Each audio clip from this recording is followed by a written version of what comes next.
Good morning, everybody. It's good to see you this morning on day 3 of our gathering this week. We're going to hear this morning from Shirley Bloomfield. It's going to be our keynote a little later this morning, and we're going to have some one-on-one sessions. And we're going to start out this morning right away by I'm going to pass the baton to Ann Tracy, and she's going to set us up for a initial group exercise to talk about the speed test that's happening in the state. Ann? You're muted. For your bingo card, first person who didn't mute on time. There you go. So Bernadine, thanks very much. It's kind of nice to have the last day of the first week of the conference. I hope folks have been enjoying it so far. We have an activity this morning that has kind of dual purpose. One, remember back in the olden days when suddenly we'd need everyone to leave the room so we could clear the tables. We're going to need everyone to go into a breakout so that we can bring in the closed captioner, because we are closed captioning most of the keynote speakers on YouTube, and you can get the closed captioning on Zoom as well. But we have kind of a fun activity and a little conversation today. The Minnesota Broadband Coalition has been doing statewide broadband testing to create new maps that are created really from the front lines. So we are inviting folks to take the speed test, but we've got a little bit of an order here. I'll share the link here in a second. We were going to ask you to take the speed test, to join the group, the breakout session, and then we'll call you back at about 9:20. And I can see Mary's looking at me because I got the order wrong. I'm going to give you the link, then join the breakout room, then take the test, because as I said, we really want to give time for the closed captioner to get ready. So if you want to learn more about the test, I know for sure that the Minnesota Broadband Coalition is going to be hosting one of our digital office hours on Monday, on October 12th, so you can learn a lot more about the test. Then the coalition is working with Geo Partners, as I said. The more tests they get, the better the maps will be, and that's kind of the important part right now. Last night on the Blandin on Broadband blog, I wrote a post about how many people in each county have taken that test so far. So for extra credit, you can go check that out. I'll provide that link later. But for now, as I said,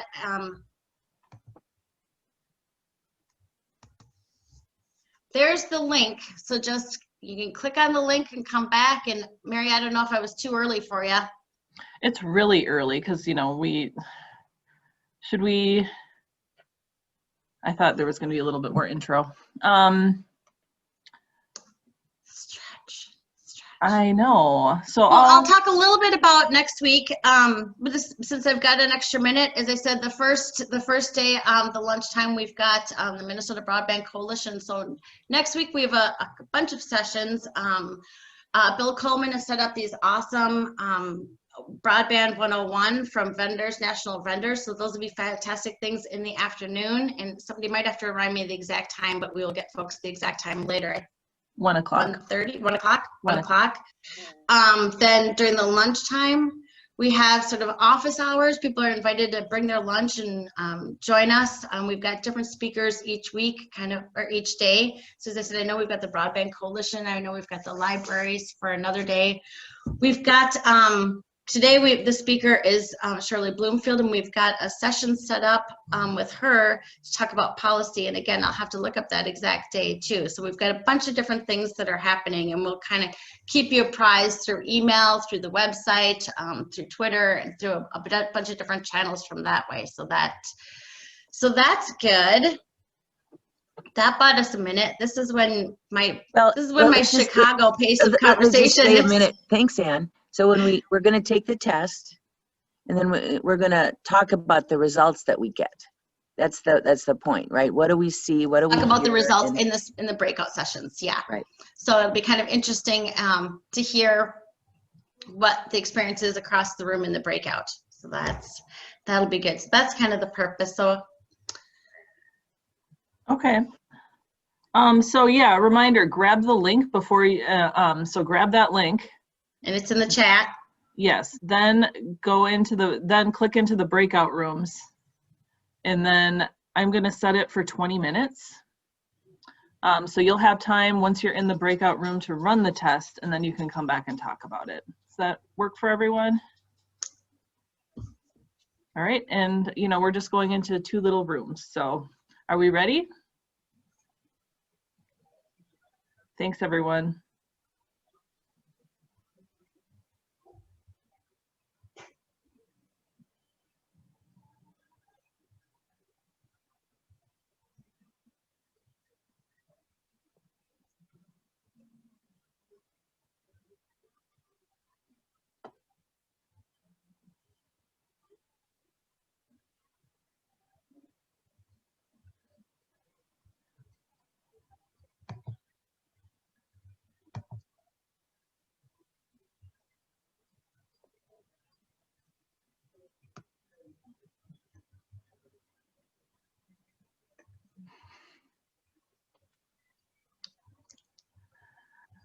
Hi, Shirley and Kevin. Did you have any questions about today?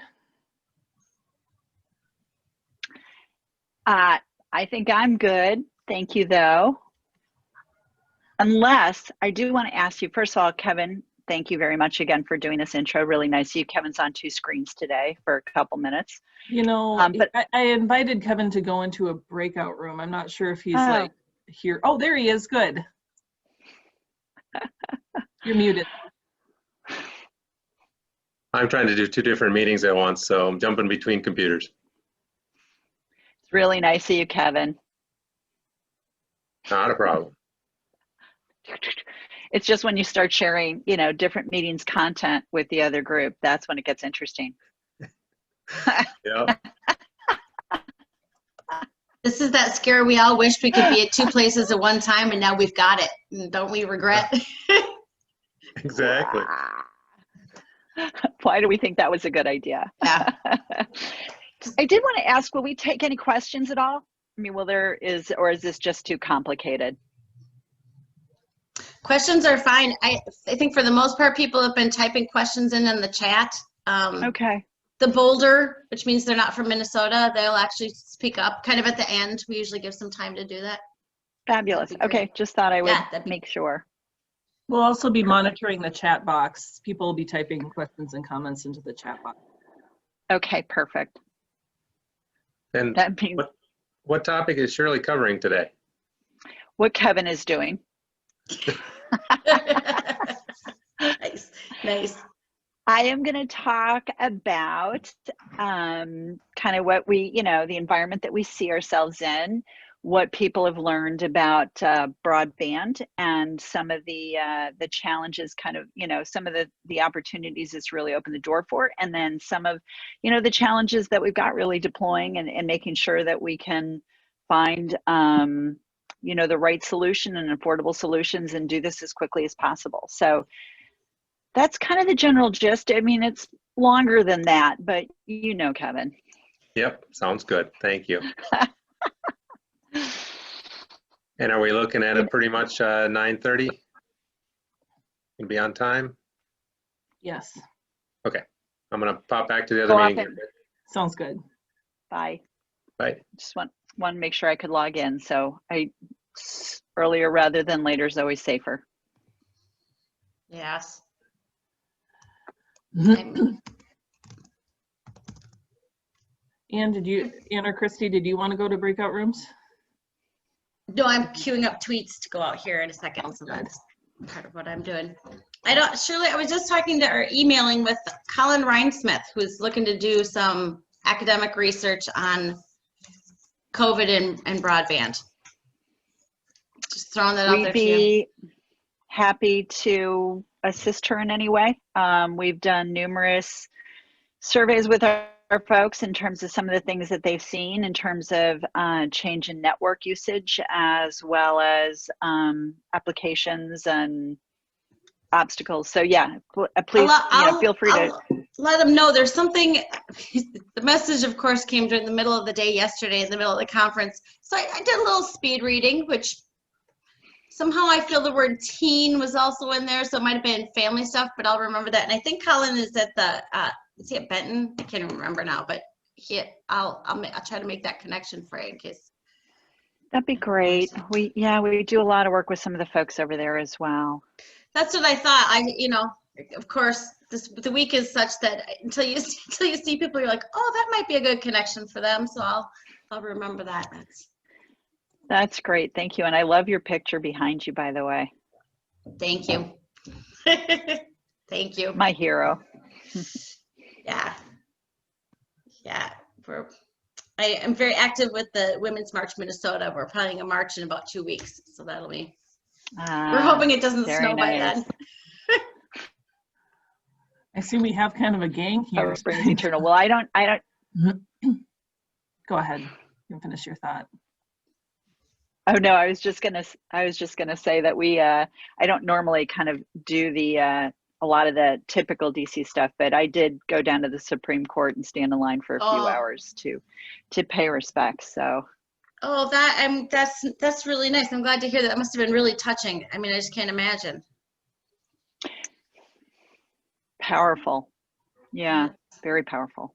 Yeah. Yeah. Man, God love her. She made it so long. So long. But there's no tougher 90-pounder that I know of. So exactly. Next time I get a flu or a cold, I'm going to be like, stop whining, man. That's exactly it. That's exactly it. Put it in your big girl collar. Yes, and don't we all have the new face masks? So yes, pretty excellent. So cute. How many folks do you expect for your march? You know, we really don't know. And I try to just stick with doing social media, and I'm doing a campaign on why I vote with a bunch of local musicians. Because if I show too much interest, that's me suddenly calling the security or ordering the donuts, or But it's. So I would hope there are a lot of rallies in Minneapolis, given what's happening here. There was one last night that I decided was too tough for my blood, and there's one that I'll go to this afternoon. So it's a few thousand anyways, and of course in Minnesota it could snow. You just never know. Could be 80 degrees, could be 20. That's why the beauty of Minnesota.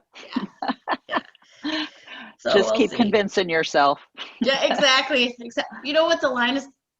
Keeps us looking fresh. That's excellent. Yeah. I don't know if it, who doesn't look young in a hood, Go with it. Just go with it. Right? A little rosy cheek. Exactly. Yeah. So we had a few minutes. What else in DC is taking up your time or interesting you right now? All of it. It's all. We do a lot of work with all of the campaigns. And so we're doing, obviously the Trump folks are in power, so they already kind of know what they want to know. But so doing a lot of work with Biden's folks on some innovation things and casting kind of a reminder about rural America. So that's been accelerated a little bit. Thank you. It's all been good. Yeah, no, it's good. So, and that's one of the nice things that I see is that regardless of which administration, everybody's really laser focused right now. We just need to keep, because it's disappointing. I watch, the stimulus going down the toilet, and it's like, it's really disappointing for a lot of people, for a lot of reasons. But well, even on the local level, and if it has Minnesota and broadband in the story, I'll generally carry it on the Blandin on Broadband blog, so which means I get all of the very, very local candidate profiles. All of the candidate debates now are really just questions, and on all sides, everybody mentions broadband. Everybody, it is, and the nice thing about it is that would be a really nice common denominator. It'd be nice to start with something that everybody agreed with, we thought that 4 years ago when everybody started talking about infrastructure week and month out here, that it was kind of, infrastructure itself is a really easy bipartisan topic to kind of kick off with. So, who knows, 2021, new year, maybe.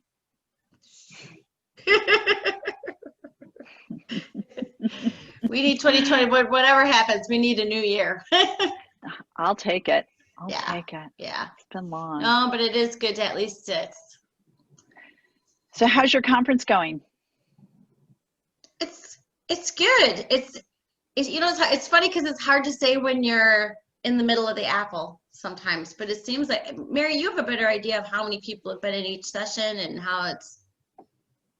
It's been really good, I think. I think people have been really engaged. You know, we have like 100, and as of yesterday, we had 125 people signed up, but we've never had more than about 55 in the room at once, which is fine. But I think people are. Oh, Jennifer told me that our webpage has been like the most visited during the conference of all the Blandin's pages. So I think I think a lot of people are paying attention. Good. No, that's good. You know, and it's interesting, you know, on one hand, people like to go to meetings to network and do all those other things. And I think people are getting a little fatigued with the virtual world. But on the flip side, people who don't typically travel or wouldn't take the time out of their office might log in for an hour or two here and there. So, you know, we see kind of the same thing. And one of our partners, the captioner is here. And one of our partners was saying that they really appreciated being able to watch later on YouTube. He was able to fast forward through all the pieces that weren't quite as interesting to him. Yeah. So I mean, there's something to be said for that. Yeah, no, totally. So our closed captioner is here now. I think we're just gonna get signed. I think we can do this pretty quietly, but she, if you need to unmute and talk to me for a minute, you may. Hey, good morning, everyone. This is Morning. Megan. So I am all set up right now. I'm just Great. going to do a test really quick. Okay, thank you. Yeah, of course. And I just wanted to check too. Sometimes people like to view the captions in a separate browser window. Do you want me to throw the link in the chat when I've got it going? Yes, please. Thank you. Okay, awesome. Thank All you right. so much. You're welcome. Thank you.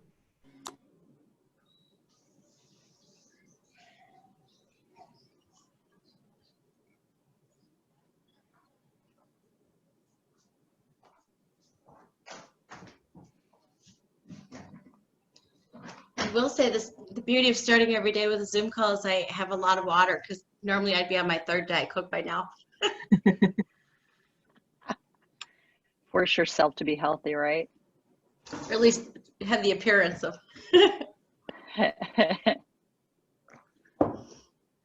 No gummy bears yet and no Diet Coke. I'm really living the healthy. Well, and it's only what, 9:19 there. So yeah, you're on a roll. Yeah. Okay.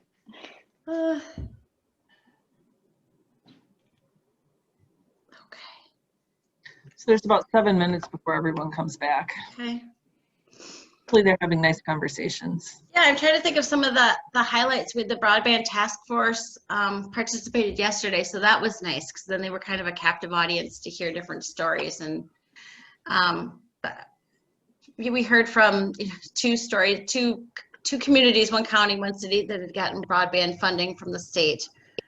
Rock County rocks. I mean, they are delightful people, and they really have 99.9 something access to fiber in the county, in a very rural county. It's the county that borders Iowa. Iowa and South Dakota. It's like that far southwestern corner of the state. So did they do it on their own? They did it with a co-op alliance. Yeah, I think so. Alliance. I want to say, Broadband Alliance. Okay. Yeah. Yeah, they're one of our South Dakota And then they got companies. the state broadband grant. And then they've been really active with the Blandin Foundation doing a lot of adoption programs too. So it's just they're very fun to hear from. That's terrific. Yeah, Melrose is with Arvig, but they're earlier on in the story, so that's a little more. It was interesting, but it's a little more early days than we had a digital showcase on Monday, so we got to see. We have two organizations in Minnesota that do virtual kind of dancing with seniors in senior living in different places, which is always Nice. yes, that's Nice. always And I fun to know, see. do you guys work at all with Dave Wolf at Gardenville, who I think is he's got a partnership with some WellCare or some senior apps that I know he's doing a lot of stuff with. He is on the broadband task force. I've never worked that much with him until now he's on the task force, so I see him. It's funny because Okay. I know that, because what I do is write the blog, I know where people need help, and I know where the providers are super active and vocal. Like Paul Bunyan is always doing, or Kevin, Right. But Garfield, they just put their head down and do it. So I don't ever hear that much about them, but yeah, it's been fun to hear some of the stuff that they've been working on. Good. Yeah, they are doing some cool stuff. There. What else? We had Land O'Lakes talked about some precision ag. Well, speaking of Paul Bunyan, they have their Giga Gaming. They have a big, I think it was going to be the 6th annual, I mean, it's been put off, but it was going to be the 6th annual gaming. Yeah. Gary reached out to me yesterday to send me a picture of their new tech center that I think is somewhere near where Blandin is located. It's because it's Grand Rapids, isn't it? Or very close, Mayor? Yeah, I think so. I was reading Paul Bunyan, their new centers. Oh yeah, it's right in Grand Rapids. I drove by it the other day after talking to Leo. It actually looks very cool. He sent me pictures with the deer wandering around this very high tech, kind of place. So nice. It's pretty. They're right next to kind of our spa in Grand Rapids and right near our airport too. It's kind of a funny spot, but it's a really wooded in-town lot. Oh, nice. Yeah, he said they completed construction in March, but they haven't been able to put all the full staff in yet. So because of COVID, so that'll be nice. Yeah, something to look forward to. Yep, we will get there. That too shall come. Yes. Well, that was the other funny. We had a kind of a roving happy hour, and we sort of talk about some of the early days of the internet. I worked for I worked for MRNet, one of the regional networks in '95. Mm-hmm. I was 12, so it's amazing that I got the job. That's so good. Well, that's what is it? Minnesota keeping you fresh. Exactly. But it was fun to talk about and to remember how fast things happened back then. And I was like, well, we've had this pace before. Eventually the pace will come back, but it goes with the territory. Yeah, it does. But it was fun to remember them. When we went from a 56K to a T1 to a T3 to all the new and exciting technologies that are out there. I know it's a full-time job itself, just keeping track of all those things. Yeah, it is.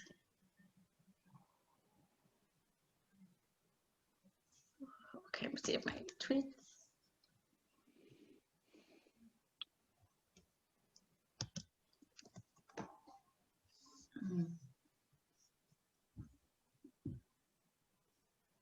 I hope they see a blip on people taking the speed test today.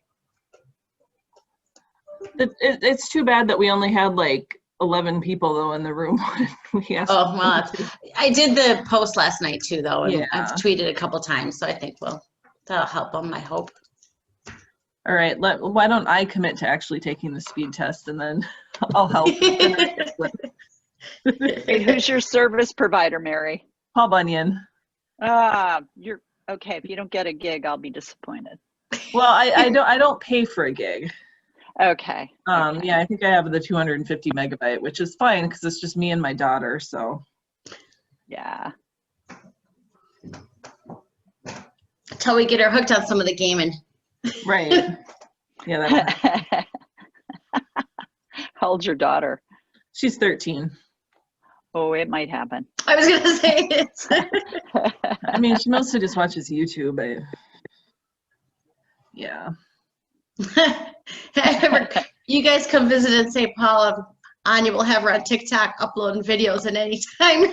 Oh, she's on TikTok. She's been on that for a while. Well, but is she uploading that? Because that's Anya's big thing now. She starts, my youngest, Oh, my yeah, 16-year-old, yeah. she's uploading. I mean, we Nice. haven't had a problem so far, though. I mean, I don't know it. I should probably know what she's doing, but she's a good kid. Only when she gets so many hits that she wants to tell me. That's a lot. That's the only time I hear about it. So Yeah.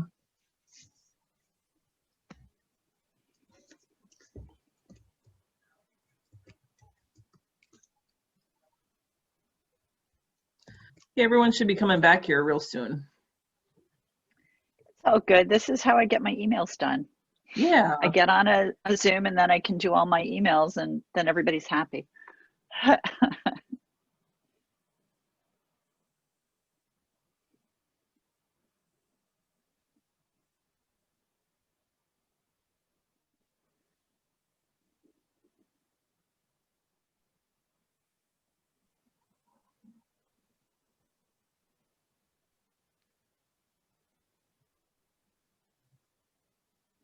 Okay, welcome back, everybody.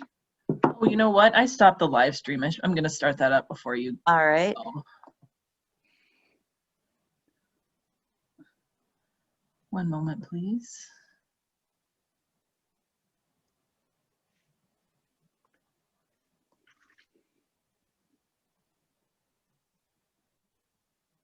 Just one more minute. I got Not the that higher, notice. Me streaming on LiveTube. Thanks. Okay. Great. Well, thanks, everybody. We had a very lively session in my group where we held hands and helped Becky Lowry take the test. Becky, do you want to share with the group what your test results were, if you can?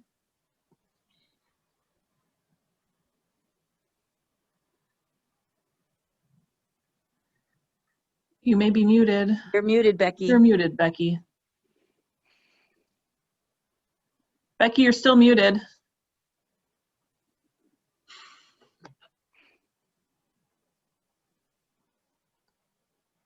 You should always mute me, but I'm here now, right? Yes. Yes. So tell Am I everybody here what now? your test results were, Becky. Okay. All right. Well, you're going to find this so exciting. My download is point, and my upload is 0.05. So inspired by that Did you hear me? experience, Becky is going to ask all of her employees to take the test. It was interesting. Mark Johnson went on the deed map and compared Becky's address to the deed map, and indeed it shows that she's, Mark said, right on the border between un and underserved. So we're all here for the Beckys of Minnesota to help her. I don't know how Becky's keeping her business going. It's amazing. You're my hero, Becky. So I hope that was fun for everybody to try that out. Well, and again, my business is Becky, I'm moving us on now to the next part of the session. So, because we got Kevin Byer on the screen here with us, who we're very excited to have, and Kevin is. No. Becky, we can't hear you. And I think I'm you're going to go cutting ahead up a little bit. Can I say one quick thing? That's okay. Can I say one quick thing? We do have, this meeting is being captioned right now. If you'd like to see the captions, maybe Becky, with your poor internet, that might be helpful for you. You could scroll down to the menu bar at the bottom. You probably have to click more, but then you can say show subtitles.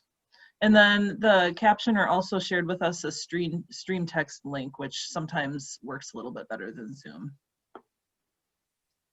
We're going to be captioning Shirley Bloomfield's keynote because we're so excited to have her with us. But first, it's my pleasure to introduce Kevin Byer, who's going to introduce Shirley.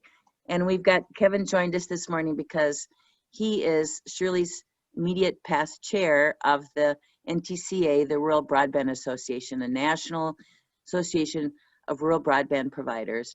And Kevin is also, I'm a big fan of Kevin's. He's in addition to all his other accomplishments, he is, and I'm sure this is a highlight of his professional career, that he is a past member of the Blandin Broadband Strategy Board. Thank you for that, Kevin. And last year at this conference, at our annual conference, we awarded Kevin a Courageous Leadership Award for the work that he and Farmers Mutual and Lake LaParle County did to bring fiber to a very rural part of Minnesota. So Kevin's been a leader in this space for a long time, and I know Shirley and NTCA have benefited from his leadership as well. So Kevin, thank you for being here this morning to introduce Shirley Bloomfield to us. Thank you, Bernadine, and very much enjoyed serving with Blandin when I had the time to do so. Continue to push broadband forward in Minnesota is excellent. And as you said, I'm here to introduce Shirley Bloomfield, who I got to know quite well last year as I served as chair of the association. NTCA, for those of you that don't know, is the National Broadband Association with about 850 members. Shirley's responsible for running the organization, and she continuously works with leaders, congressmen, FCC out in Washington, D.C. She's also flying around the country, it seems like, every week to one state or another to help out with an association meeting or meetings like this, where she continues to bring the message of needs for rural America, broadband for rural America. She continually works to make sure that we get funding from Congress, tries to make sure that the rules that are in place for all of us to play by are fair by working with the FCC. And on top of that, she also takes care of the benefit program that NTCA has that covers all of us that are employees of rural telecommunication companies throughout the United States with life, health insurance. She's also in charge of the retirement plan that most of us use. So on top of that, last year I also got to know that she is also an extremely successful at her home life as being a spouse and a mother to two wonderful adult children at this point. So Shirley continues to inspire me with all of her energy and the commitment she has to rural America. So today, it'll be your pleasure to hear from Shirley Bloomfield. Go ahead, Shirley. Kevin, thank you so very much. Those were such nice words, and right back at you, working with you as we kind of further the mission of ensuring that all Americans, regardless of where they live, have access to broadband has really been very gratifying. So thank you for that. And also my thanks to Bernadine and Mary and the whole Blandin Foundation team for all of the work that you're doing. And, you know, I can tell that spirit of collaboration and collegiality, because when I talk to my Minnesota companies, the fact that they enjoy so much working with all of you and get so much out of that relationship means a lot. And Kevin, you're zooming in between a bunch of other meetings means a lot to me, because you know, again, you're being the recipient of their Courageous Leadership Award last year for Blandin.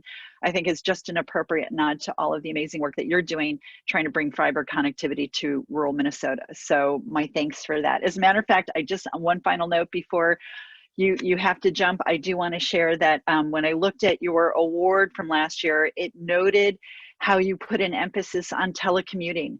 And I thought, Kevin, on top of everything else, was a visionary. He knew that we would need these tools in 2020. So I thought that was actually pretty prophetic in a lot of different ways. So again, my thanks. And it's just really terrific to be here to talk about broadband, rural America. What are some of the opportunities? What are some of the challenges? What are we seeing in the pandemic, and what do we hope to see after the pandemic? So I think one thing we can all agree is we've learned a lot of lessons. So one of the lessons I've learned is hopefully how to share some slides with you. So I am going to put some pretty pictures up so that I can kind of talk you through a few things, just sharing a little bit about where things are. So here we have a pretty desolate looking Capitol building. And, you know, it is one of those things that I think is probably most, you know, a great portrayal of what has happened to our country at this point in time. And I think there's a lot of different activities that I'd like to share with all of you and kind of walk through, but I know that I'm also preaching to the choir. Just taking it step back 1 second, you know, Kevin was gracious to introduce NTCA and the fact that we represent 850 companies across the country who are community-based broadband providers. They are cooperatives, they are community-based, they are people who are serving their neighbors, their friends, their families, and frankly, the work that they do sometimes means whether a community thrives or it doesn't. Just, you know, in painting the bigger picture outside of Minnesota, we have companies in 45 states serving about 37% of the landmass. So while they are furious and they deploy a great deal, they only cover 37% of the landmass. And that tends to be some of the most rural parts of the country. That means there's a lot of other providers in some of those areas, some who have stepped up to the challenge of connecting their citizens and some who frankly have not been quite as robust about that. And that is one of the reasons why when I share this picture of the Capitol, people in Washington like to talk about the digital divide, those who have connectivity and those who are still waiting for it, just like people waited for telephone service years ago. The thing that I would share with you, my perspective is I really see it as more of a rural divide. There's a rural America that is served by community-based providers who have every incentive to serve their community with the best technology that they can. And you've got another part of the America that is served by large corporations who just frankly, you know, really, and I totally understand it, have to follow where the money is. You know, they are looking as they are making these very expensive investments where their greatest return on investment is going to be. And quite frankly, it's not going to be in the parts of our country where you might have 7 subscribers per mile of wire compared to an urban area like DC that has about 1,000. The cost of the equipment, the cost of the software and the hardware and the electronics is really the same. The biggest difference is you have a lot fewer people that you are spreading those costs among. So that is just one of the things that I do want to share. I think a lot has changed with COVID in our world. Everybody went home. Even Congress went home. So we saw a few things that I just want to share in terms of the impact of that on the communications network. We saw people working from home, using VPNs for added security. That added a great deal to the use of the network. We also had school children who were sent home doing Zoom learning, online learning, different kind of tools.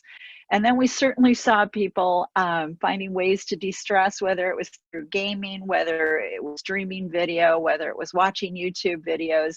The network had never been so tested.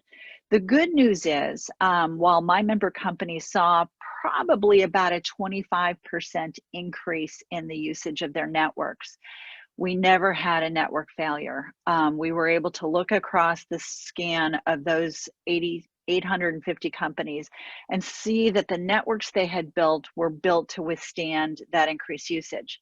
The other thing that I would share with you that I think is just very interesting is that typically what we have seen in terms of network usage, other than enterprise, which is when businesses were back in their business holdings, is that there would be spikes of usage. So you would see, for example, after dinner time, you would see home usage increase dramatically as people sit down and maybe watch television together. What we are seeing now is that that extended spike is going all day long. It's not just peaks, it is a pretty steady stream of traffic. And that is one thing that I think we need to kind of put in the back of our heads in terms of how networks will be used in the future. The other thing that I would say is we have seen everybody likes to focus. You all just did a speed test. So people focus on what are, you know, the upload speeds. We don't focus that much on what the download speeds are. I apologize, I said that the opposite. We focus more on what the download speeds are as opposed to the upload speeds. One of the things we have seen is that both of those speeds are very important because, again, if you're going to be using some of these online video tools, how fast you are able to be up and down in terms of preventing lag, preventing jitter, preventing latency, which makes it very annoying to watch any of these things that we are doing these days. That became really important. And I share that because as we talk about what are some potential opportunities for funding or for resources, we need to be thinking about what is the right technology to ensure that we can actually operate at some of the speeds and some of the bandwidth that we're talking about. The other thing I will share is that when the pandemic hit, the FCC, which is the regulatory body that has jurisdiction over telecommunications and communications issues in this country, issued a pledge. And the chairman of the FCC issued a pledge to all broadband providers across this country, large and small, to basically say, look, people are suffering. People have lost their jobs. People are in a most unusual situation. There's so much economic uncertainty that we are asking you providers to not cut off service at a time when people need broadband more than ever. Please don't cut off people because they can't afford to pay their bills right now. There were probably close to 900 providers that signed that pledge from the chairman of the FCC, and I was very proud to say that more than half of those providers who signed that pledge were NTCA member companies. But it didn't surprise me because these are folks, again, who are so committed to their community and so committed to their service that the idea of cutting off people in their communities at a time when broadband was their connection to the world wasn't even on the radar screen. So folks lived through that pledge for numerous months. The FCC released that pledge in the middle of the summer, but we continue to work to see what can be done to ensure that these providers, who are also small businesses in their communities, are able to remain whole. You know people like Kevin Byer, folks like Gary Johnson over Paul Bunyan or Christy Westbrook at CTC. They're also running a small business. They also need to make sure that they can pay their staff. That's why we were so proud to work with Senator Klobuchar, who has truly been a champion for broadband connectivity, regardless of where people live, to introduce legislation that would actually help fund that gap. Now, it hasn't gone into any stimulus efforts yet, but as you know, that's because stimulus has been really tied up. But we continue to remain hopeful. We still have a little bit more time. But I do want to share that, a couple of other things. We did see policymakers really step up with this recognition that broadband was important. And what we saw was efforts through USDA with their Reconnect grants and loans and the FCC through their universal service initiatives really kind of moved the ball. Now, I don't need to share with all of you because I know I'm preaching to the choir, but I can't help myself in just sharing a little bit of what we have seen in terms of the importance of broadband during COVID, but also the importance of broadband anyway, the evolutionary nature of what broadband can do for communities and for businesses. Smart agriculture, you are in the middle of God's country in Minnesota. We follow very closely smart agriculture and what that can do for farmers, particularly small farmers, who are still trying to maintain in an era where bigger tends to be better. Everybody likes scope and scale, but technology can actually make the difference for some of these small farms. We see an increase in product development. We see an increase in savings. There's been a recent study that showed that you could actually, by using artificial intelligence and smart ag, save $12.50 an acre if you are planting cotton. We've also seen that the variable rate applications in no-till situations save between $36 to $88 an acre. These are real money to American farmers, as well as the ability to monitor livestock, the ability to have advanced alarm systems in place, to do calibrated planting. It's one of the reasons that we are working pretty closely with Land O'Lakes. We've really appreciated their leadership, not only on the agriculture front, not only on their business model as a cooperative, but certainly their interest and recognition that broadband is so very important. And frankly, it's one thing to be the broadband industry talking about how important broadband is. It's really gratifying to have other voices at the table sharing that message with policymakers that broadband isn't just a luxury, it's actually a necessity. The area that I am extraordinarily bullish about is telemedicine. I think this is an application that we have just begun to actually see what it can do and how it can change lives for rural Americans. It's not just a toy anymore. I yesterday had the opportunity to have a conversation with the head of the National Rural Health Association, and he shared with me, you know, the distress they're seeing with 130 rural hospitals closing in just the last decade. He's got about 15 on his watch list right now that might go this year, in part because people are really afraid to get traditional health care right now, and people have put off elective surgeries. So, you know, we've got a crisis already in this arena. You know, so the other thing is what we find with rural hospitals, because they do tend to be large entities and because they are enterprise customers, they're pretty well connected. But for rural America, I think the area that we need to really be focusing on, what we could be doing together with more discussions and collaborations, are rural clinics. These are the first line of defense for rural citizens. They are kind of the one size fits all, come on in, you know, we'll take care of you, you know, kind of place for rural citizens to go. Those are areas that we really need to be focusing on, their access not only to connectivity, but the tools that they need on the other end of the connection. What are the tools they need to be able to relay some of this really critical health information back to specialists who might be able to help diagnose issues that can't be done when you've got one or two practitioners? We also have to be really frank about the demographics of healthcare in rural America, and that you've got an older population, you have a lower income population, you have health inequality already, which creates unique challenges. Some of the statistics that he shared with me that I thought were horrifying but important were that there are 50% more vehicle crash related fatalities in rural America than anywhere else in the country. There are also 22% higher rates of injuries that create fatalities as well. So, you know, definitely special cases to be mindful of. And then you pivot to mental health. And when you look at the fact that youth suicide is twice as likely in rural communities, those are issues that we can be paying attention to. And frankly, those are arenas where telehealth can make such a difference. Again, shortage of specialists, the ability to use telehealth for mental health services is powerful. People don't need to leave their homes. They can confer with a provider in the comfort of their own space without any social stigma that might be attached to it. All of those things, I think, that were important before the pandemic. Now we turn to the pandemic. Now we've got COVID.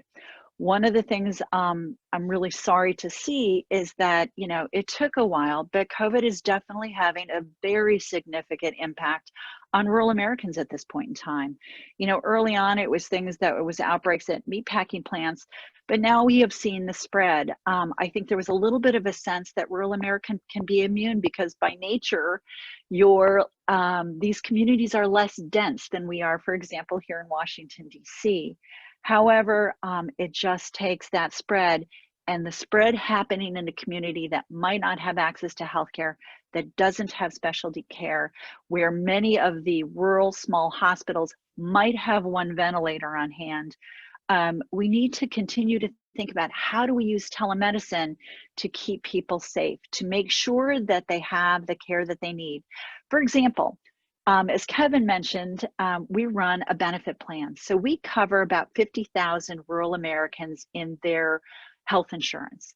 It gives me great insight into what is happening. And one of the things we saw early in the year is that our usage rates were way down. People weren't going to the doctor. They weren't going to the dentist. You know, and I could look at that as a benefits provider and say, well, that's great. That's money in the bank. But you know, what I also look at as a benefits provider is that means people aren't getting the care they need because they're afraid to leave their home. They're afraid to have a dentist in front of their face, whatever it might be. That's going to lead to even bigger healthcare issues down the road, because that means something that might be a $3,000 problem to fix now might become a $50,000 severe medical case in the future. So again, we need to be thinking about how to use telemedicine. We need to think about how do we use telepharmacy. And I will say that the head of the National Rural Health Association even told me that remote dentistry is a thing, and I am all about that. If I don't have to go to the dentist in person, I could be very excited. And I only say that, and he basically said there's so much we know about dental health from just being able to actually use these tools. The other thing he shared with me that I thought was fascinating is he said that a lot of the doctors actually prefer telemedicine because if you are doing diagnostics, for example, on a blemish that might be melanoma, they actually, use of these HD cameras, they actually can do a better job doing diagnostic work using cameras and telemedicine tools than sometimes they can in person. And I find that fascinating, but I think the thing we as a country have to be mindful of is we've got to build connectivity. We've got to make sure people have broadband access so they can use telemedicine. And we need to make sure that practitioners actually have the right tools that they need as well, and training. Not everybody is comfortable with all of this. So just on one last note on the telemedicine piece, I do think some of the biggest hurdles, which have been things like licensing, the inability of doctors to practice across state lines, those have all been lifted during COVID. We as a country need to make sure that those restrictions stay lifted, because I think if we shut the door on the progress we have made of reaching people with medical care where they live, then shame on us. So I just wanted to kind of share that piece. Now, I will say a positive part of the pandemic has been that policymakers are finally now really focused on broadband. They are, there's more attention on broadband connectivity than ever. So, I think we've got a challenge. There's a lot of people who have been impacted by the pandemic in so many devastating ways. It's hard to keep that attention in this space. I think the advantage is broadband connectivity can apply to economic growth. It can apply to healthcare. It can apply to our students during remote learning. But we've really got to keep policymakers focused. Early on in the pandemic, I share this picture of Sonny Perdue, the Secretary of Agriculture, and Jessica Rosenworcel, an FCC commissioner, because quite honestly, the first few months, it was easier to get a hold of these policymakers than it's ever been, because in part they weren't on airplanes like I wasn't either. You were able to reach them in their office and share some of these ideas and thoughts, and you were able to connect with them using broadband technology. So that has actually been an area where I like to think we've made some traction, but we need to keep policymakers focused. We need to get them to be thinking about the best use of resources. And the best use is frankly doing some existing programs. We've got a few programs that work. We know they work. You see the carriers in your area using them. The FCC has the Universal Service Program. It is a program that helps carriers build the business model and make the justification for building broadband into markets that frankly you just cannot justify. You cannot build a business case to say it makes sense to bring fiber optics to a town where you've got 7 people per mile of wire or even less. So those programs are critical. And I have Sonny Perdue from USDA here because amazingly enough, and people kind of think it's, don't put the dots together, but the Department of Agriculture is one of the largest lending entities for rural connectivity that exists today. Under their RUS program, they are funneling literally billions of dollars out the door in traditional programs. And what we've seen in the last year and a half or so has been these new Reconnect programs. These are programs that are grants and loans and combinations that literally allow for the capitalization in unserved and underserved areas. The most important thing is making sure we use this money well, which means let's make sure that those people who are unserved get served. Let's not use government money to overbuild areas that are already served. That would be such a poor use of resources, and frankly would mean it will take longer to get to those unserved. We've got a job to do. Part of that job starts with mapping. So one of the things that I think is going to be a very important initiative, and Congress passed the legislation, FCC is very supportive, is creating a mapping program. So we know you all were doing speed tests. Let's make sure that what you think you've got, you've got. Right now, for example, the way government support is put out there is based on census blocks.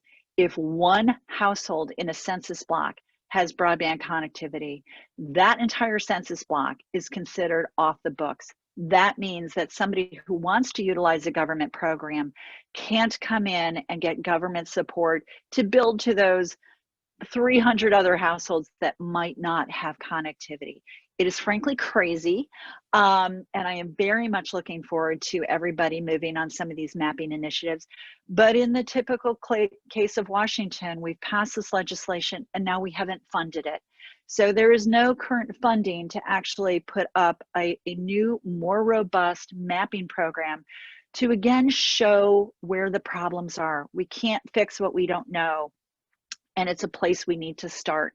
So again, I am glass half full. I remain optimistic, but at the same time, we do know where there is no broadband, and those are areas that we can start building to now. And I strongly encourage Congress to not stop their work on some of those areas. So I do want to share, you know, I think we've got some bright spots of hope. So when I talk about opportunities, there's two things that I want to mention to you today. There's two government programs that are just rolling out right now that I think can go a long way in closing this gap.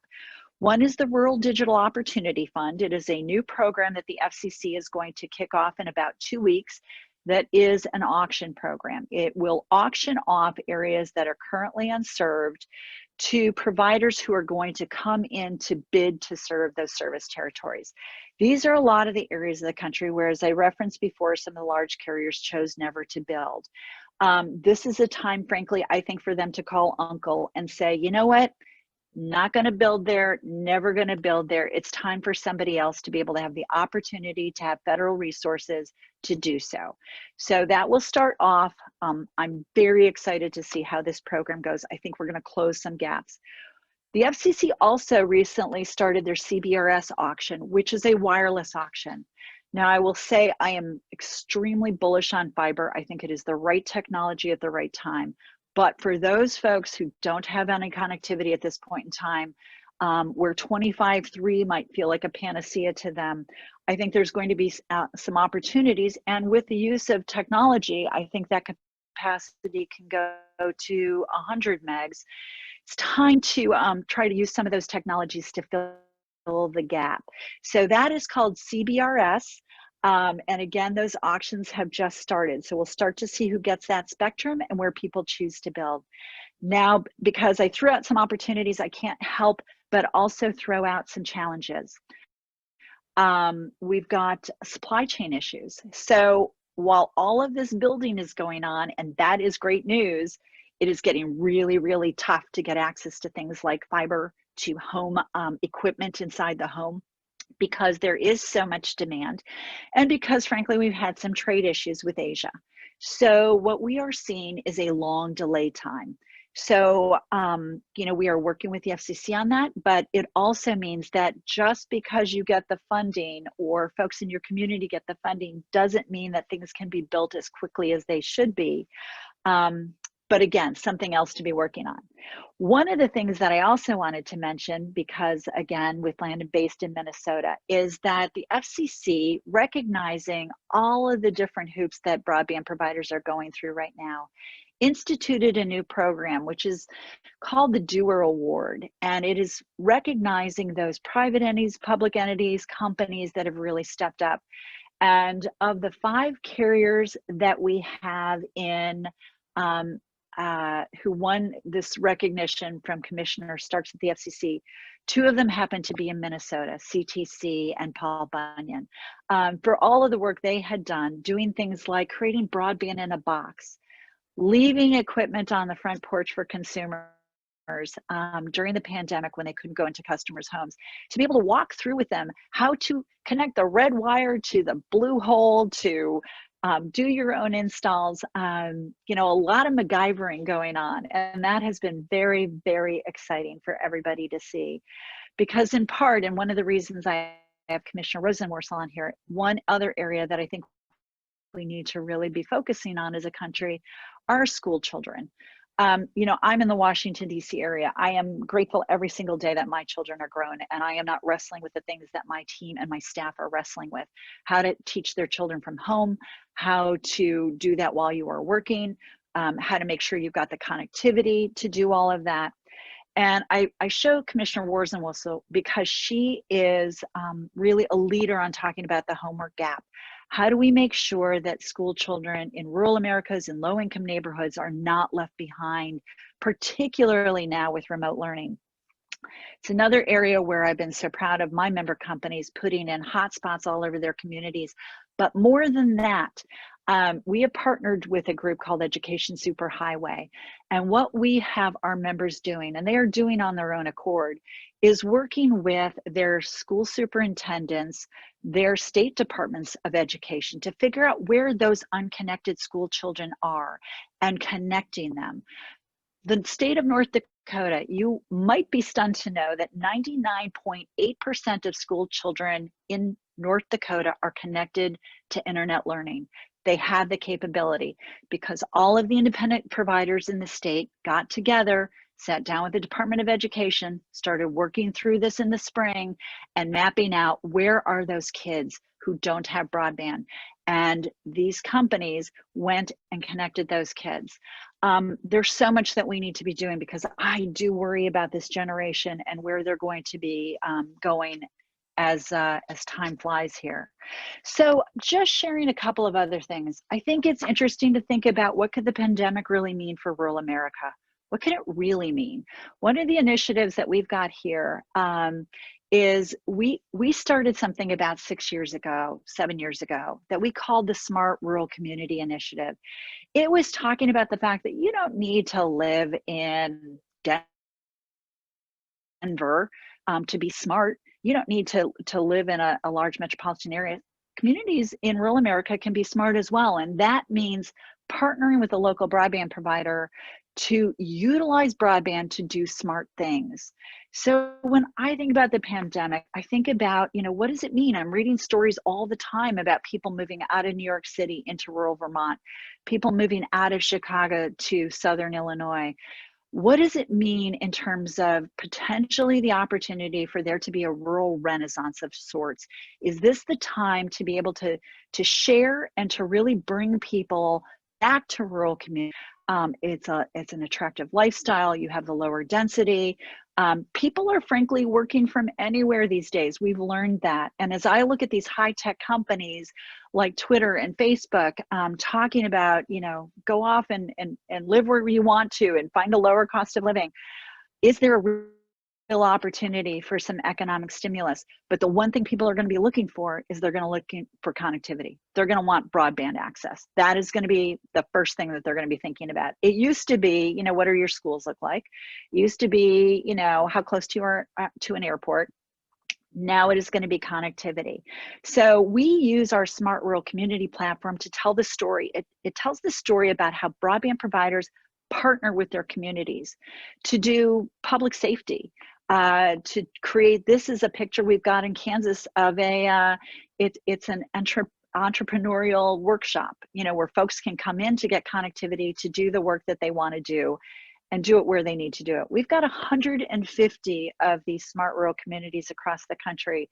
And again, we're working hard to tell that story that, you know, you don't need to be living in an urban area to have access to services. And I would be remiss to not say that, you know, here we are, it's October. It's Cybersecurity Month.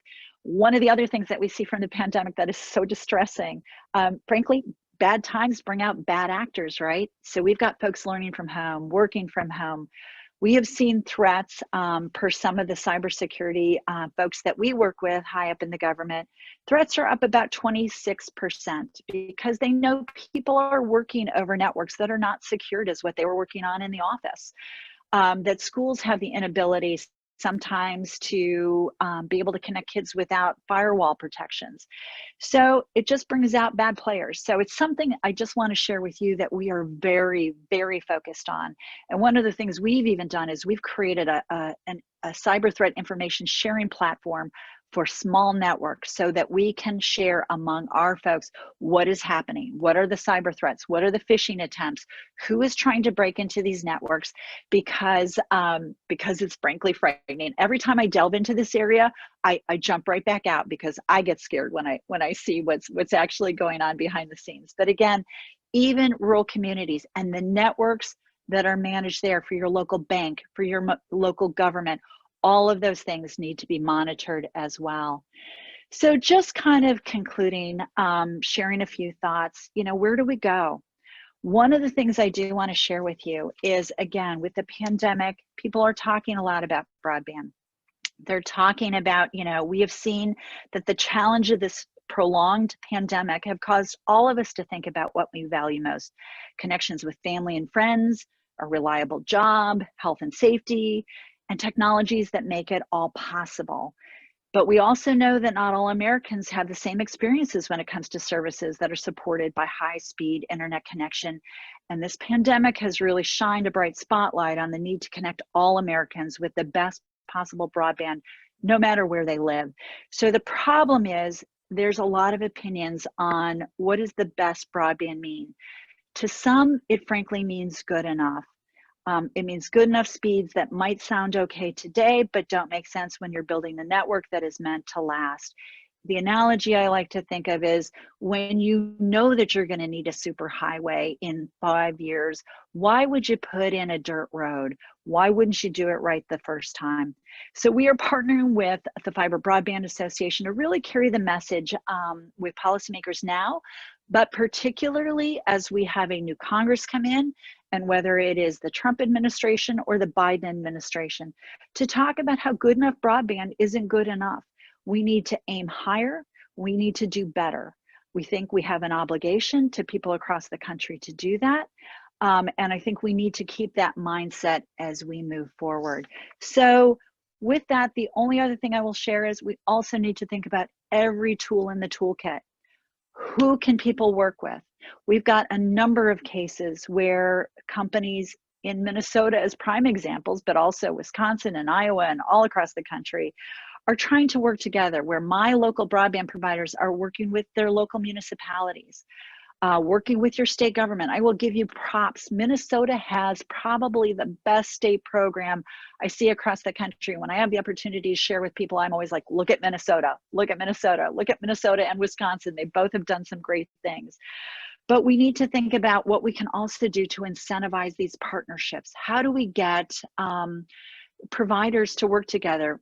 My providers know how to build broadband. Other folks might have the resources or the local connection. We need to think outside of the box. We need to think about using every tool in that toolkit to get the job done, because we not only need to bring connectivity to people, we need to make it affordable.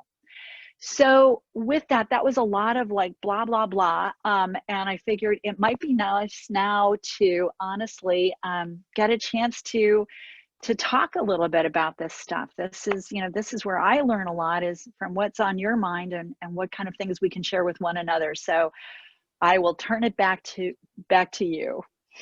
Thank you, Shirley. Wow, I am just breathless for that so much. I don't know where to dig in. Sarah's going like this. Thank you. There's so much. And I'm going to, you know what, I'm going to take the privilege of my role as host to ask the first question.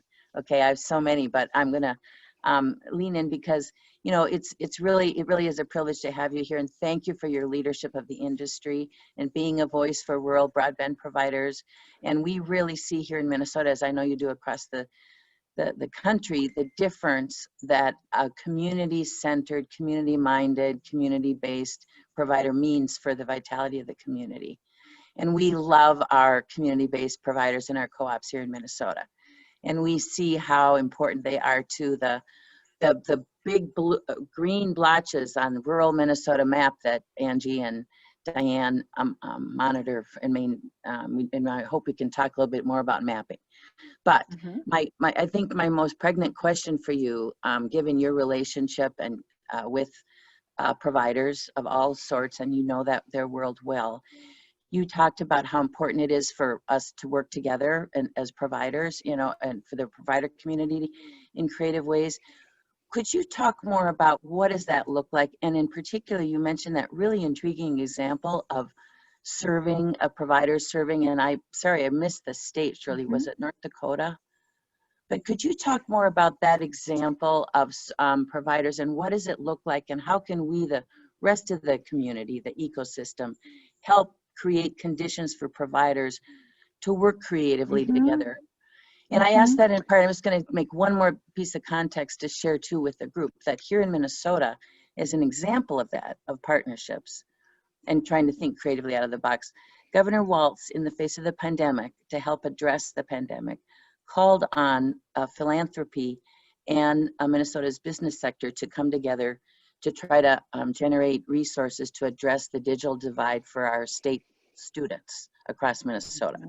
And that's why I'm especially interested in this solution you talked about. And it's called the Partnership for Connected MN.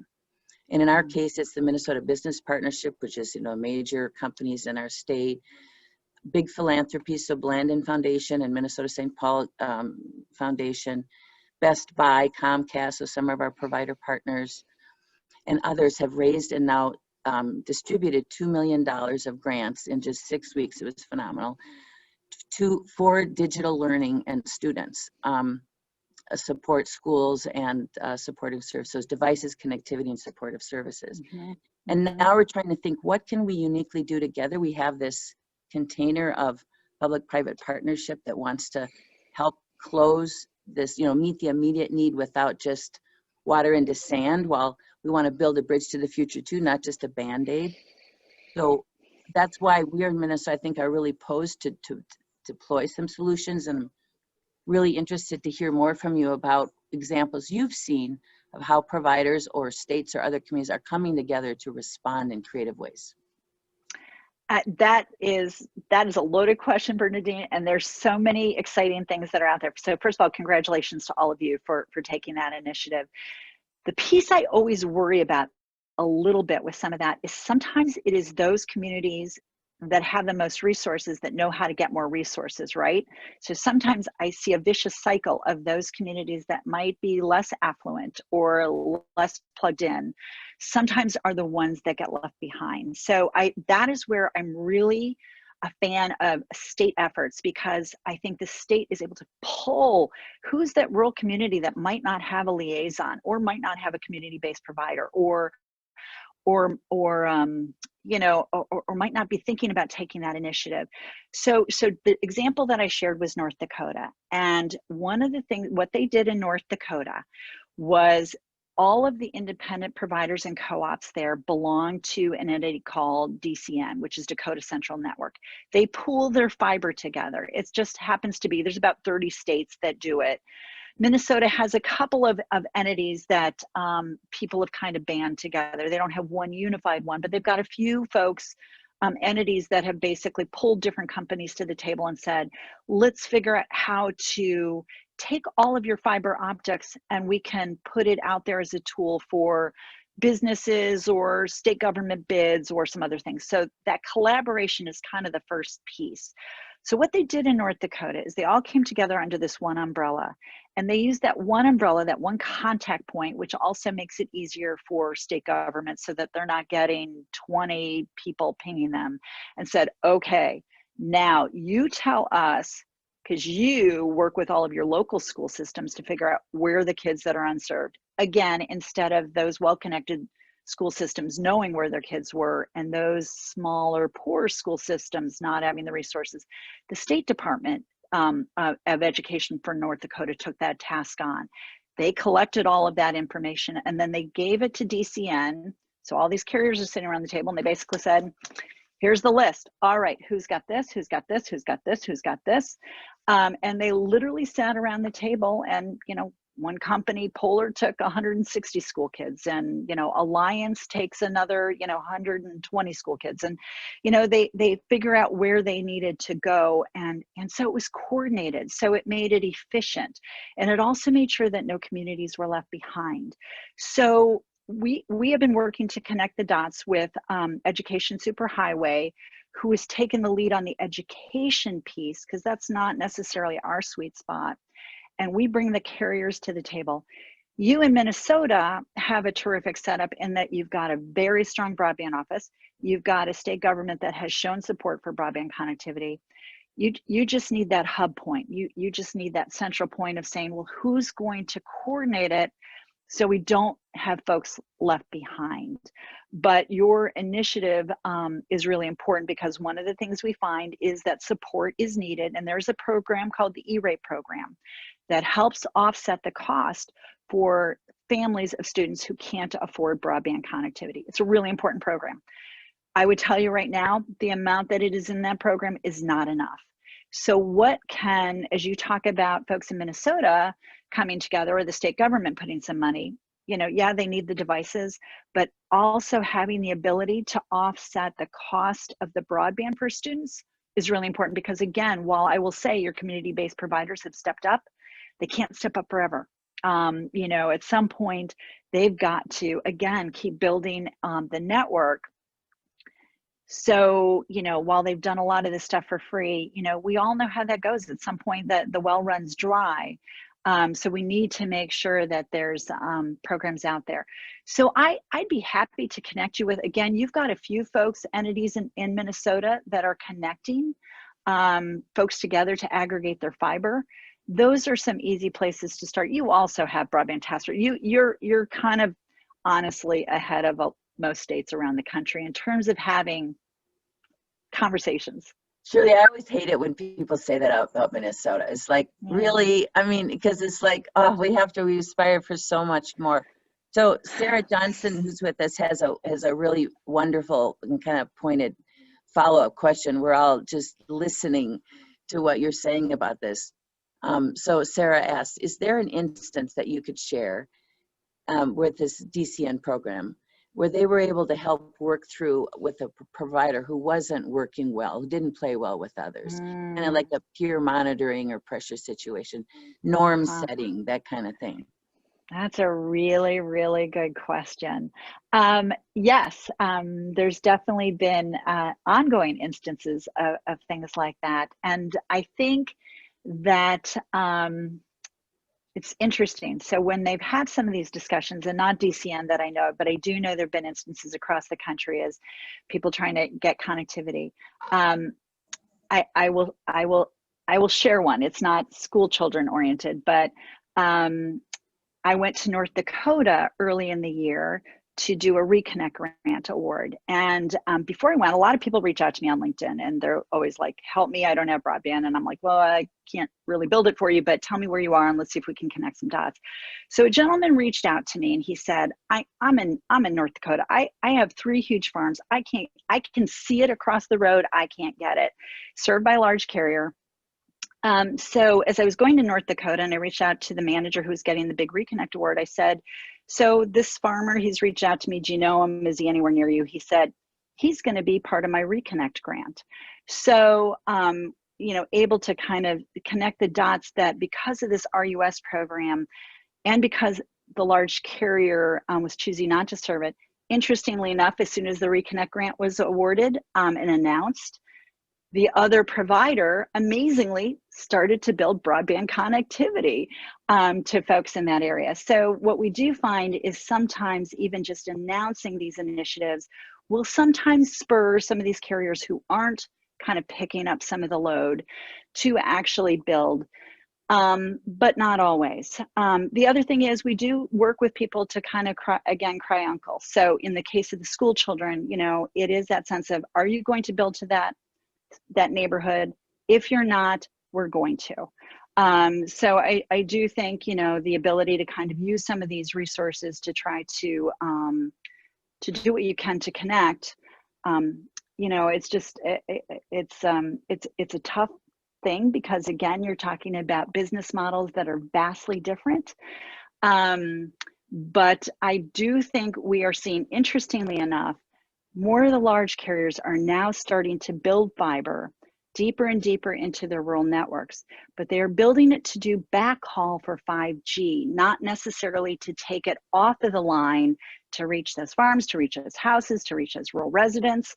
So that's going to become the next challenge as we think about, you know, how we make sure that we can either force them to take that fiber that they're bringing out into that field to reach those customers, or to allow others to access that fiber connectivity and let them reach those customers. Thank you so much, Julie. Let's talk a little bit about affordability. That's such a challenge for us here in Minnesota and in rural. And Mark Johnson, who's with us today from ECMEC. I don't know if you know Mark, but he's ECMEC is a education collaborative that serves school districts, and he notes, and I've come to experience this myself too, that the gap is between the opportunity, the service, and the making that connection, and that the FCC Universal Service Program that we've been talking about is hard to use, has a lot of strings, and it's underutilized. And I'm wondering if you have any thoughts again or best practices for us here in Minnesota about how to address that affordability gap. We all understand, you talk about business models, the affordability from the perspective of the provider, the ROI, we get that. So given that reality in our market economy, and we have a business failure and consumers that need it, and it is necessary to participate in society and have opportunity, what ideas do you have from your perspective about how we make broadband affordable for all? Because access for all is just part of the puzzle. So you are all in my brain right now. I totally agree. One of the things we are doing is we're spending a lot of time with folks in the public trust sector, the public knowledge and free press, and a lot of the folks that are really spend a lot of time and energy focused on affordability. And while I don't have the answer on the table, we've actually been having some pretty robust conversations over the course of the last few months, talking about coming up with a program that will, because we agree, E-rate, Lifeline, they're cumbersome, they're hard to administer, they're hard to figure out how to apply for. What we can do to streamline those, what we can do to get carriers working with schools. And honestly, Bernadine, part of it is we need those critical conversations to take place. Now, I'm a huge fan of that. I'm a huge fan of the school superintendent reaching out to the local provider, or vice versa, to say, what can we do? How do we do this? How do we make this better? I do think that Commissioner Rosenworcel has a lot of really good ideas about how to make that program work more efficiently, but we need to find ways to make those dollars go further. We need to find ways to increase the amount of dollars in the program, and we need to actually expand what it can be used for. So I think it's been very restrictive about its use, and I think we need to be thinking about the ability, particularly now as kids are learning from home, to be able to cover. So right now, for example, a hiccup is that if a kid is learning from home, and is now getting service because of the pandemic, they can't kind of utilize the program the way they traditionally could because there's lines about where the service qualifies for and where it doesn't. We've got to let go of some of these regulations. We've got to do common sense applications of it. I think this moment in time is an opportunity, and I will share that while I don't have the magic bullet, the conversations with the right people are taking place right now. So I think it's a little late in the game. I think some of these conversations could have taken place over the summer. We all knew what was going to happen, but the wheels turn really slowly out here in Washington. It's a fact.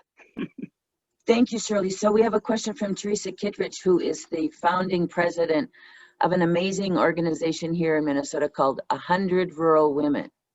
And Teresa asks, has the RUS maintained their funding for broadband investment under this administration? You know what? Actually, they have. They've maintained it. Now, I will also share that RUS is actually funded by Congress. So when we talk about things like the broadband loan program, these are congressional initiatives, and actually led in part by Congressman Peterson, who is the chairman of the House Agriculture Committee from Minnesota.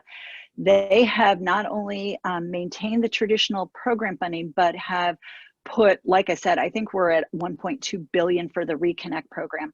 So those program funding levels have been very steady. And again, it has been bipartisan. House, Senate, Democrat, Republican have put money into that program. And I do believe, I talk to the RUS administrator every 2 weeks. We have a standing call. There may be an effort to put some last minute money in between now and the end of the year. You are now just in the midst of seeing a spate of new awards coming out. They are going to be rushing to get this money out the door. Unfortunately for Minnesota, your ground starts to freeze. So any money that comes out the door won't be in time until a spring build, but it'll allow companies that get that funding. So that was a long answer, but the short answer is yes, indeed. There's been a lot of money coming through RUS, and it's been put to really good use. It's so reassuring to hear you say that it's been put to good use, because, you know, when I first entered the field of philanthropy, somebody told me that the bar that we had to always aspire to was do no harm. And I thought, wow, that is such a low bar. But in public affairs, wouldn't you agree that a lot of times there's a lot of harm that's, it's so heartbreaking to see precious public resources not optimized for the maximizing the public benefits. So glad to hear your endorsement with that. So you talked, Shirley, about how important maps are. And we began the day with a mapping exercise here. We're really trying to, the Minnesota Rural Broadband Coalition is promoting this speed map test because we understand how important that data is to make good resource allocation decisions. And we don't have the maps we need for that. But my question to you from your perch in DC, is there any legislation currently in play that would fund that new mapping mandate? And if so, how could we help? How can Minnesota help in that space? That is, I appreciate your asking. So yes, there are legislative efforts out there, and I'd be happy to circle back to give you the bill numbers, but we need Congress to fund it. We need it. So you've got the approval, you've got the FCC approval. There's just no funding for it. So right now is appropriation season. This is my frustration. Here we are a couple weeks before an election. This becomes silly season. So what I hope is that in November, when dust is settled, that when Congress comes back to do the lame duck, that they can actually get their act together to approve funding, because you are so right. And you're going to need to do, mapping. You're going to need to have folks on the ground to actually say, when people say, I've got this here, to actually test it. It's one thing I will give RUS a huge amount of credit. They do really good on the ground testing. If somebody comes in and can test a Reconnect, they will be the first to go on the ground and say, there's really nothing here, or yes, indeed, this is something here, we can't build here. So I would love to circle back to you with what those initiatives are. And I think we have the opportunity in November to get those through. Thank you, Shirley. We'll look forward to that and share it out on our Blandin Broadband blog. And Tracy's here, and I know that you're a reader and a fan of all the news that's fit to print on broadband. Thanks, Ann. We have a question here from, I want to first share that Diane has Wells, who's with us from the Office of Broadband Development in the Department of Employment and Economic Development. Thanks for being here, Diane. Shares out that RUS Reconnect applicants receive extra points if they include a letter from the governor. And then in 2019, Minnesota had 3 applications. 2 of those were funded. And in 2020, only 1 application was filed in Minnesota. So that's interesting to know. So, and right now with Reconnect, they're really focusing on unserved. And so it is literally, and the one thing that I'd actually asked them when they were doing the rules for Reconnect, I said, would you consider extra credit points if people partner? They somehow couldn't figure out how to do that. But I always thought, what if you've got an area that, again, might be a CenturyLink or some other provider territory that's unserved, but you could get an electric co-op and a telephone co-op working together. You can get a municipality and a broadband co-op working together, and give those folks extra credit points for being able to kind of work together to create scope and scale. So I don't know individually what is happening, but I will say that your state grant program is a really nice, has been plugging holes in really, really nicely into some of these maps.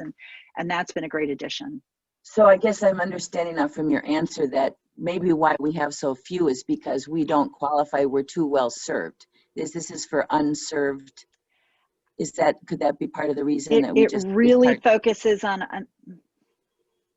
right now it does. And that may be, and so the sad thing is, I would say 10-1 isn't really served, but right now under these rules, you know, so. All right. So the Reconnect program is, all right, let's move on. Let's move on then, because that doesn't sound very helpful to what we're trying to do in our state. We have a question from Drew Garner. Good to have you with us here, Drew, about the CBRS auction. Drew asks, there's a priority window for tribal organizations to bid first, but many have missed during the pandemic. What risks are there if tribal organizations are unable to license the spectrum over their land? Yeah, so we work with,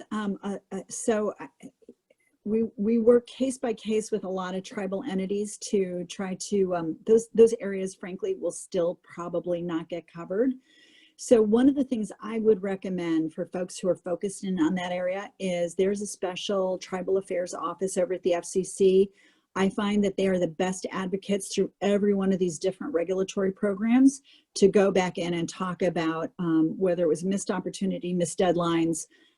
These things were all coming out at a time that it was very confusing for people. But there's still, you know, I think a lot of these areas are not going to be taken. So I still think the door is open on that. But again, I would encourage going to the Office of Tribal Affairs over at the FCC on that one. Thanks, Julie. And Drew, and I just want everybody to know that I'd like to commend our Office of Broadband Development and Angie Dickinson personally for her role in trying to bridge that opportunity with Minnesota's 11 federally recognized tribes. The Office of Broadband Development and FCC and an organization called the MICA Group, which has been providing technical assistance to tribes across the nation to access the FCC auction, convened kind of a technical support webinar to encourage tribes. And I know a bunch of us and Deed's tribal liaison, Kirk Croshoe, has also been working with the tribes to try to make them here in Minnesota aware. And I know that the people that are tracking this are, I know Red Lake has chosen not to so far, and but I think that Fond du Lac has signed up. So anyway, people are trying to pay attention, Drew, and make sure that tribal governments are aware, at least aware of the opportunity and making informed choices. And it's not just that, oh, we didn't know about it. Yeah. So I'm, Deb Sosha is on with us today. Thanks for joining, Deb. And she just put an announcement in the chat. Deb is going to be delivering a keynote address to our conference later in the month as part of the conference. And she's just announcing an Indigenous Connectivity Summit that the Internet Society is hosting this week. And she's put that link in the chat box. So thank you for that, Deb. Mary, I'm looking at you in terms of our time, and I just want to just shout out for one more. Any final questions or reflections from our group?